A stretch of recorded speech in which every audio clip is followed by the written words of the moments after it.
Summary of Talking to Strangers, What We Should Know About the People We Don't Know by Malcolm Gladwell. Let's enjoy the video. Please subscribing to my channel for more great content like this. You'll be notified when I upload new videos. Summary. Talking to Strangers explores why we often misunderstand and misjudge people we don't know. Gladwell examines high-profile cases and psychological studies to illustrate how our default assumptions and interpretation strategies can lead to tragic consequences when interacting with strangers. Key concepts. 1. Default to truth. We tend to believe what others tell us, which can make it difficult to detect lies. 2. Transparency illusion. We assume people's outward behavior accurately reflects their inner thoughts and feelings, which isn't always true. 3. Mismatch. Our ability to interpret someone's behavior and intentions is worse when they come from a different cultural background. 4. Coupling. The idea that certain behaviors are tightly linked to specific circumstances or environments. 5. Alcohol's myopia effect. How alcohol narrows our focus and impairs judgment in social situations.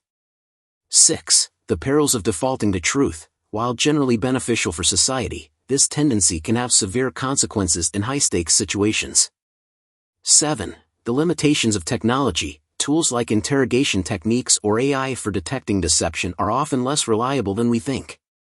8. Contextual understanding. The importance of considering the broader context when judging others' actions. 9. The difficulty of translating across cultures. Misunderstandings that arise from different cultural norms and expressions. 10. The importance of doubt. Recognizing when to question our initial judgments about others. Deep dive to summary. Chapter 1 opens with a story about the high-ranking Cuban spy, Florentino Aspalaga, who defected in 1987 after becoming disillusioned with Castro's communist cause. During his confession to U.S. military forces, Aspalaga dropped a bombshell on U.S. intelligence when he revealed that many of the CIA agents stationed in Cuba were double agents who had been spying for the Cuban government for years. Gladwell uses the seeming improbability that such a massive security breach could go undetected by the CIA as the impetus for what he identifies as the first problem associated with talking to strangers. How do we know when people are lying to us? Gladwell uses this incident to introduce the book's core question: why do encounters between strangers so often go wrong? He argues that the Bland case is not just about race relations or police conduct, but about a much broader and more complex issue: our inability to understand and communicate effectively with people we don't know. The author delves into the details of the encounter, analyzing the body camera footage and the actions of both Bland and the officer, Brian Encinia. He points out how small misunderstandings and misinterpretations on both sides led to a rapid escalation of tension. Gladwell concludes the chapter by suggesting that this case is emblematic of a wider problem in society. He proposes that our default strategies for dealing with strangers are deeply flawed, often leading to misunderstandings with potentially severe consequences. The analysis in this chapter serves several purposes. 1. It hooks the reader with a compelling and tragic real-world example. 2. It introduces the book's central theme, the challenges of interacting with strangers. 3. It suggests that these challenges are more complex and nuanced than they might initially appear. 4. It sets up the framework for the rest of the book, where Gladwell will explore various concepts and theories to explain why such misunderstandings occur. Gladwell's approach in this chapter is characteristic of his style, using a specific, emotionally resonant story to illustrate a broader societal issue. By starting with the Sandra Bland case, he personalizes the abstract concept of talking to strangers and immediately demonstrates its real-world importance. The chapter concludes with a sense of urgency, implying that understanding these dynamics is not just an academic exercise, but a crucial skill for navigating modern society. Gladwell leaves the reader with a clear impression that the insights in the following chapters will be both fascinating and potentially life-changing. Chapter 2 explores cases involving people misreading others. Gladwell opens with British Prime Minister Neville Chamberlain's unsuccessful negotiations with Adolf Hitler preceding World War II.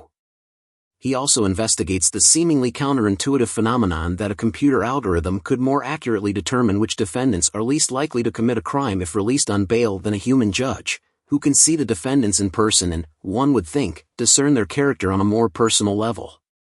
Gladwell also explores psychologist Emily Pronin's concept of the illusion of asymmetrical insight, which describes the human misconception that we know other people better than they know themselves.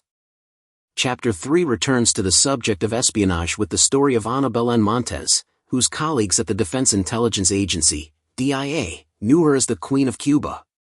Montes was the DIA's resident expert on Cuba who secretly worked as a Cuban spy. When Montes's treason came to light in 2001, everyone was shocked, even though Montes exhibited numerous questionable behaviors that should have raised red flags over the years.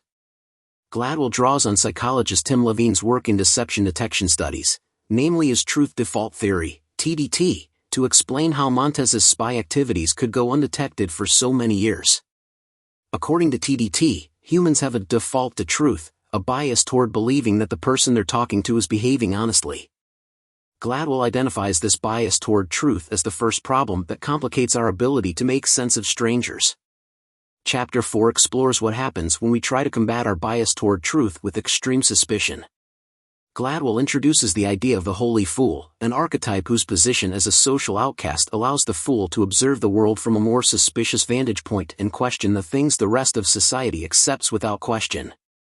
As an example, Gladwell presents Harry Markopolos, the independent fraud investigator who saw through Bernie Madoff's lies and suspected his massive Ponzi scheme years before anyone else caught wind of the securities fraud. Chapter 5 explores how our bias toward truth can create negative consequences. Gladwell unpacks two sex abuse scandals of the 21st century, the Penn State child sex abuse scandal and the USA Gymnastics sex abuse scandal. Both cases center around men, Jerry Sandusky and Larry Nassar, respectively, who used their positions of power to sexually abuse children for years. Additionally, both men initially received the support and protection of powerful institutions that seemed unwilling to believe the allegations numerous victims and witnesses made against the men. The support of these institutions allowed Nassar and Sandusky to continue their abuse for years. It also delayed justice for victims. Gladwell expresses sympathy for the people who failed to stop the abuse, suggesting that their human instinct to dismiss doubt prevented them from believing the worst about the abusers.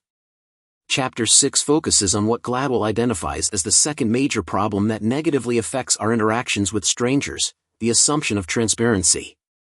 Gladwell focuses on the human instinct to believe that strangers are transparent, that their external behavior or demeanor can reliably reflect their inner thoughts or character.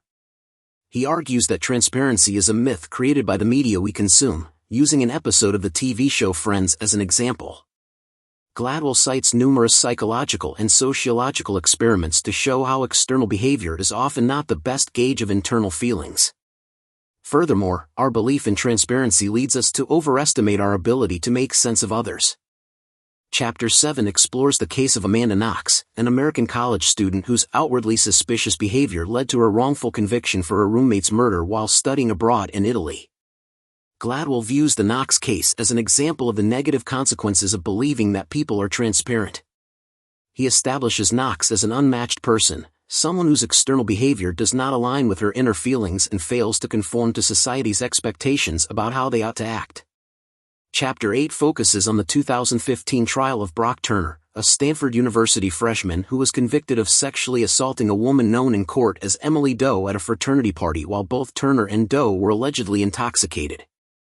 Gladwell explores the myopic properties of alcohol to show how acute alcohol intoxication further complicates the already complex task of understanding and responding appropriately to the body language and signals of a stranger.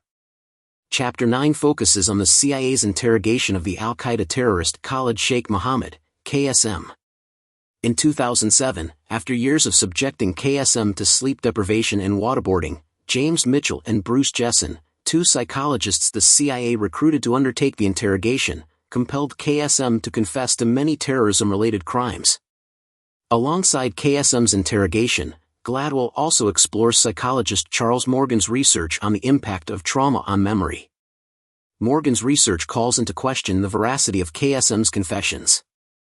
Ultimately, Gladwell argues that the lesson we can learn from KSM's confession is to approach strangers with caution and humility. Chapter 10 focuses on another element of humanity's stranger problem, our failure to understand the context of the stranger. Gladwell introduces coupling theory, which describes how certain behaviors are linked with a particular set of conditions and circumstances. A grasp of coupling theory allows us to understand how the behavior a stranger brings to their interaction with us is linked with a personal history of which we remain ignorant. Making an effort to understand a stranger's background and beliefs can help us to engage in more successful stranger encounters.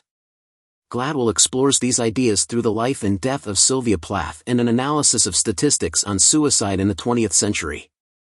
In Chapter 11, Gladwell continues to explore the importance of context in stranger interactions through an analysis of criminologists' efforts to see whether preventative patrol could reduce crime.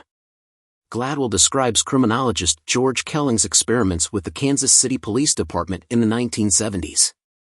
Kelling's experiments suggested that preventative patrol had little power to deter crime. Years later, in the 1990s, criminologist Lawrence Sherman conducted a second set of preventative patrol experiments to reduce gun violence. Sherman's experiments proved that preventative patrol worked, but only when applied to focused areas of the city, where crime rates were highest. For Gladwell, the different outcomes of Kelling's and Sherman's experiments show that context matters. In Chapter 12, Gladwell returns to the Sandra Bland case that opened the book, revisiting the tragic incident with new insight into how and why Bland and Officer Brian Encinia's stranger encounter went awry. Gladwell argues that modern policing practices teach officers like Encinia to interpret many normal behaviors as suspicious. Problematic policing practices, the assumption of transparency, and humanity's misguided overconfidence in their ability to make sense of strangers came together to prevent Encinia from making sense of Sandra Bland. As a result, Encinia misjudged Bland's understandable irritation as a threat to his safety, pointlessly escalated the situation, and ordered an arrest that ultimately led to Bland's death. In the end, Gladwell offers no concrete solutions for dealing with humanity's fundamental inability to understand strangers. Ultimately, our strategies to make sense of others are flawed, imperfect, and unpredictable. In light of this uncertainty, the best we can do, Gladwell suggests, is to approach strangers with more empathy, restraint, and humility.